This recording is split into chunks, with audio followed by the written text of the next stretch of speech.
యశ్వంత్ గౌడ్ అని చెప్పి ఒక విద్యార్థి ఇంటర్ ఫస్ట్ ఇయర్ చదివే విద్యార్థి బైపీసీ శ్రీ చైతన్య కాలేజ్ నిజాంపేటలో సూసైడ్ చేసుకొని చనిపోవడం జరిగింది. కాలేజ్ యాజమాన్యం చెప్పడం ఏంటంటే 5 o'clockకి చనిపోయాడని చెప్పారు, కానీ వాస్తవానికి స్టూడెంట్ 2 o'clockకే చనిపోయారు. ఇప్పటిదాకా కాలేజ్కి క్లూస్ టీమ్ వచ్చిందా లేదో కూడా తెలియదు. క్లూస్ టీమ్ వచ్చి డీటెయిల్స్ తీసుకున్నా, అక్కడ ప్రూఫ్లు తీసుకున్నా కూడా తెలియదు.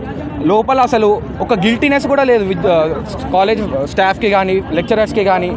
క్లాసెస్ రన్ చేస్తూనే ఉన్నారు, ఒక నివాళులు అర్పించడం కానీ అసలు ఏం లేదు.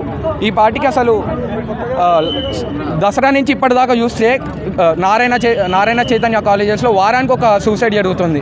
అంటే వీళ్ళు ఏంటి, నార్మల్గా ఏదైనా బిజినెస్ రన్ చేసేటప్పుడు కానీ మనము ఏదైనా పండుగ చేసుకునేటప్పుడు కానీ ఏదో బలి తీసుకుంటాం, అలా నెల వారంకి ఒక విద్యార్థిని బలి తీసుకుంటున్న ఈ కాలేజీ సంస్థలలో మీ పిల్లల్ని ఎందుకు ఇట్లా చదివిపిస్తారు?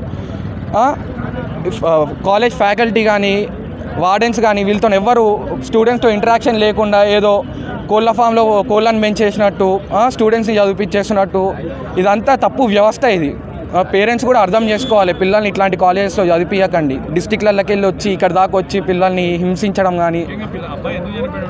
అబ్బాయి ఫీజు ప్రెజర్ వల్ల చచ్చిపోయింది అని చెప్పడం జరుగుతుంది తోటి విద్యార్థులు.